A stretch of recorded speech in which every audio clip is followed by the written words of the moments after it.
সাজেশনটা দেন, ওষুধটা দিন। ডাক্তার বলল, তুমি খাচ্ছ এখন কটা রুটি? ফ্যাট মানুষটা বলল, 6টার বেশি রুটি খাই না। ডাক্তার বললেন, সত্য কথা বলো, সত্য কথা বলো, সত্য কথা বলো, সত্য কথা বলো, তুমি রুটির অঙ্ক কমিয়েছো না তুমি আটার সংখ্যা কমিয়েছো? কোনটা করেছো, রুটির সংখ্যা না আটার সংখ্যা? ডাক্তারের প্রশ্নের উত্তর দিতে গিয়ে ফ্যাট মানুষটা বলছে, স্যার খেতাম তো 24টা রুটি, কিন্তু সেই 24টা রুটি খেতাম ঠিক, আপনার কথা মোতাবেক কমাতে কমাতে কমাতে কমাতে মাত্র 6টা রুটি খাই।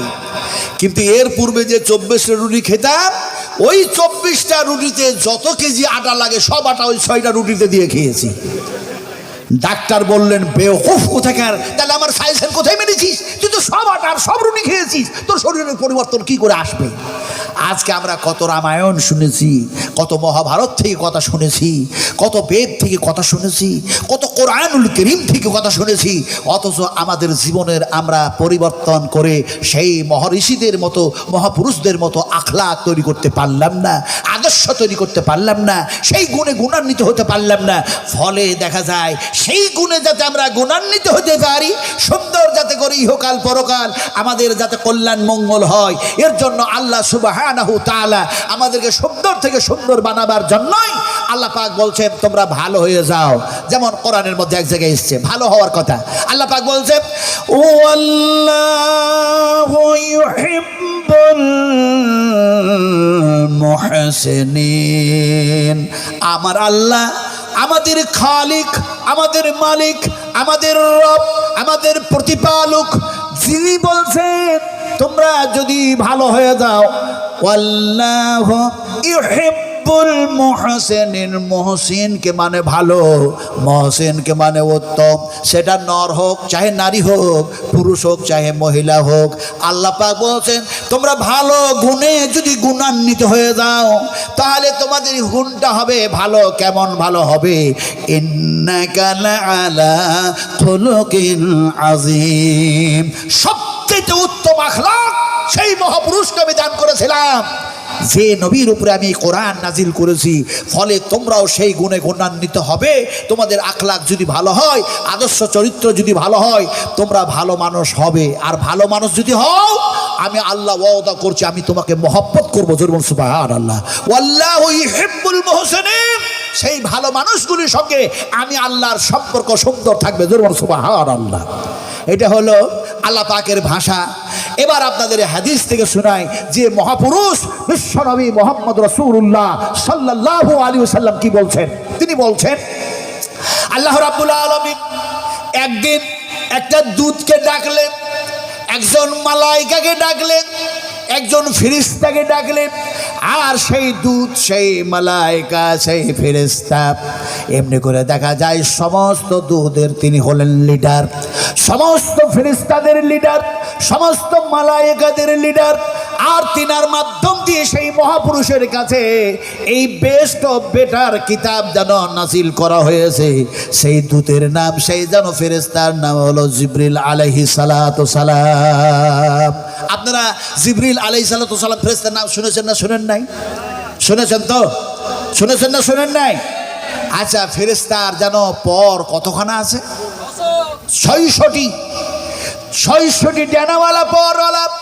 ওই ফেরেশতাকে আল্লাহ পাক ডাকলেন আর বললেন, ও আমার ফেরেশতা জিবরিল, শোনো, এই পৃথিবীর জমিনে এই মহিলা, এই মেয়েটা, এই পুরুষটা, এই নরটা, এই মানুষটা বড়ই যেন ভালো, বড়ই যেন ভালো, গুণে গুণান্বিত, সুন্দর গুণে গুণান্বিত, সবচেয়ে উত্তম। ফলে যেন এই মানুষটাকে আমি আল্লাহ ভালোবাসি, আমি আল্লাহ যেন মহব্বত করি। ও জিবরিল, তুমিও তারে মহব্বত করতে শুরু করে দাও, ভালোবাসতে শুরু করে দাও। হাদিস বয়ান করছি, সহিহ হাদিস, বুখারী শরীফের মধ্যে ইমাম বুখারী রাহমাতুল্লাহ আলাইহি এই হাদিস নিয়ে এসেছেন। বিশ্বাস করুন, বিশ্বাস করুন, যিনারা ওলামা ইকরাম আছেন, যিনারা এমনি করে যারা শিক্ষিত মানুষ আছেন, অনেক কিতাব বাইর হয়েছে, কিতাবগুলিকে পড়াশোনা করুন। আপনারা বলুন, শিক্ষিত মানুষ আর অশিক্ষিত মানুষ কি সমান হয়? জোরে বললেন না? আপনাদের শব্দ টন্দ আছে বলে নাকি? আল্লাহ পাক বলছেন কুল হাল ইয়াস্তাবিল্লাযীনা ইয়ালামুনা ওয়াল্লাযীনা লা ইয়ালামুন। শিক্ষিত মানুষ আর অশিক্ষিত মানুষ কখনো সমান হয় না। সুবহানাল্লাহ, সুবহানাল্লাহ। পড়াশোনা করুন, পড়াশোনা করুন, শিক্ষার শেষ নাই। মায়ের কোল থেকে নিয়ে মৃত্যুর পূর্ব পর্যন্ত শিখতেই হবে, শিখতেই হবে, শিখতে যাও, শিখতে যাও। যেমন সুবহানাল্লাহ। এখন আল্লাহ পাকের সেই ফেরেশতা জিবরাইল আমিন যখন আল্লাহ পাক তাকে এই কথা বললেন, আমি বান্দা বান্দিকে ভালোবাসি, ফলে তুমিও তারে মহব্বত করতে লাগো, ভালোবাসতে লাগো। ওই ফেরেশতা আকাশের সমস্ত ফেরেশতাগুলিকে ডাকেন আর বলেন, ও আকাশের মালায়েকা ফেরেশতা দূতেরা শোনো, আল্লাহ পাক দুনিয়ার ওই মানুষটারে ভালোবাসেন, ওই মানুষটারে মহব্বত করেন। আমি জিবরিলকে ডেকে আমারও ভালোবাসতে বললেন, আমি সেই লোকটারে ভালোবাসি। ও আকাশের ফেরেশতারা তোমরাও তাকে ভালোবাসতে শুরু করে দাও। আল্লাহ আর ফেরেশতাদের ভালোবাসা সেই নর আর নারীর প্রতি যখন এসে যায়, ওই মানুষটা দেখা যায় দুনিয়ায় শুধু ভালো থাকে না, মৃত্যুর সময়তেও ভালো থাকে, কবরের মধ্যেও ভালো থাকে, মরার পরেও যেন ভালো থাকবে, আর তার জন্য ভালো জায়গাও থাকবে। জোরে বলুন সুবহানাল্লাহ। ভালো জায়গার নাম কি বলুন তো, দেখি বলতে পারেন কিনা? হ্যাঁ, ভালো জায়গার নাম আমি যদি বলি যে সেই জান্নাতটার নাম হচ্ছে স্বর্গ, সেটা হলো বেহেশত, সেটা হচ্ছে আরামদায়ক জায়গা, তাহলে পারে ভুল হবে না। এখন আপনারা বলেছেন জান্নাত, জান্নাত কি? আল্লাহ পাক বলছেন, আল্লাহ রাব্বুল আলামিন বলেন উদখুলুহা উদখুলুহা উদখুলুহা বিসালামিন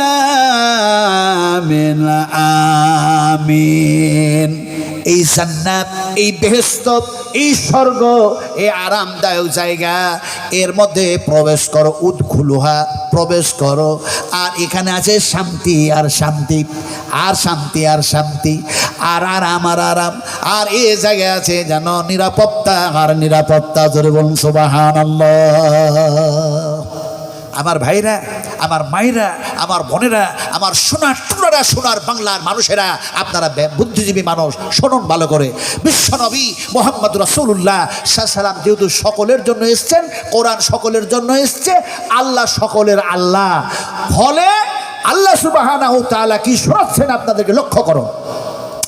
আমরা কি আল্লাহ পাক যেন বলতেছেন, হে আমার বান্দা বান্দিরা শোনো, তোমাদের কাছে আমি সর্বশ্রেষ্ঠ একটি কিতাব নাজিল করেছি। এই কিতাবের মধ্যে আমি অনেক কথা বলেছি। এই কিতাবের প্রতি কি তোমাদের ঈমান আছে, বিশ্বাস আছে? এখানে যত মানুষ বসে আছেন, আমাদের বিশ্বাস আছে না নাই? কার কার বিশ্বাস আছে একটু হাত উঁচু করে দেখায়। আর একটু হাত সিধা হবে না? সবাই হাত উঁচু করে দেন, সবাই হাত উঁচু করে দেন, আকাশের দিকে হাত উঁচু করুন। আর আমার সাথে বলুন তো, নারে তাকবীর, শানে ইসলাম, রবে ইসলাম, আল কোরআনের আলো। হাত উঁচু করে দেন। আচ্ছা, আপনারা যে হাত উঁচু করলেন, এখন কোনো পণ্ডিত যদি জিজ্ঞেস করে ওখানে গেলে তো হাত উঁচু কেন করলে? কোনো আলেম যদি জিজ্ঞেস করে ওখানে গেলে তো হাত উঁচু কেন করলে? কোনো মুফতি যদি জিজ্ঞেস করে হাত কেন উঁচু করলে তুমি? যদি এরকম জিজ্ঞেস করে, তার জবাব কি দিবেন? শোনো, আপনার জবাব দেওয়া লাগবে না।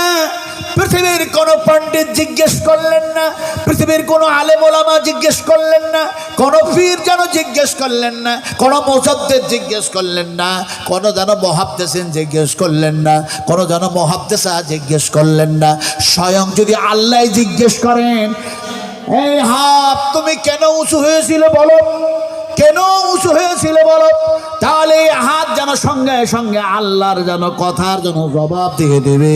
কেমনে জবাব দেবে? আলিয়াউমা নাকতিমু আলা আফওয়াহিহিম ওয়া তুকাল্লিমুনা আইদিহিম ওয়া তাশহাদু আরজুলুহুম বিমা কানু ইয়াকসিবুন। আইরে আল্লাহ পাক জিজ্ঞেস করবে, হাত তুমি কেন উঁচু হয়েছিলে? হাত কথা বলবে আর বলবে, এই আল্লাহ, তুমি আমার স্রষ্টা, তুমি আমারে হাত বানিয়েছিলে, তাই তোমার কোরআনের ব্যাপারে আমি যেন এমনি করে তোমার গোলামি করতে গিয়ে আমি হাত উঁচু হয়ে গিয়েছিলাম। আল্লাহ যেন বলছেন হাত আমার সঙ্গে কথা বলবে, জন্ম সুবহানাল্লাহ। আমি ভাই বলবো আপনাদেরকে একটা কথা, আবার আমি বলতে বাধ্য হচ্ছি যে আমরা নবীকে মহব্বত করি না করেন? সত্য করে বলছেন তো? দেখেন, মুখে বলা যত সহজ, কর্মে আমলে অত সহজ নয়। এই দেখেন মানুষ কিভাবে আসছেন, দেখুন। আর একটু গিয়ে আসো, পিছন দিকে তাকায় দেখুন, পিপিলিকার মতো মানুষ জায়গা পাচ্ছে না। একটু মেহেরবানি করে ওনাদের সহানুভূতি করুন, একটু এগিয়ে আসুন, আল্লাহর ওয়াস্তে এগিয়ে আসুন। আপনারা নবীকে ভালোবাসেন তো নবীর মহব্বতে একটু আগে আসতে পারবেন না? আর মা বোনদের দিকে বিশাল যেন একটা চাপ সৃষ্টি হয়েছে। আমার খালা, আমার আম্মা জানদেরকে বলবো, ও সোনার টুকরারা, ও সোনার টুকরারা, আপনারা তো শিক্ষিতা, আপনারা তো সুন্দর, সুন্দর থেকে সুন্দর, সৌন্দর্য থেকে সৌন্দর্য আল্লাহ আপনাদেরকে দান করেছে। ও মহিলারা, আপনারাও আপনাদের সামন দিকের জায়গা পূর্ণ করুন, অন্যদেরকে বসার জায়গা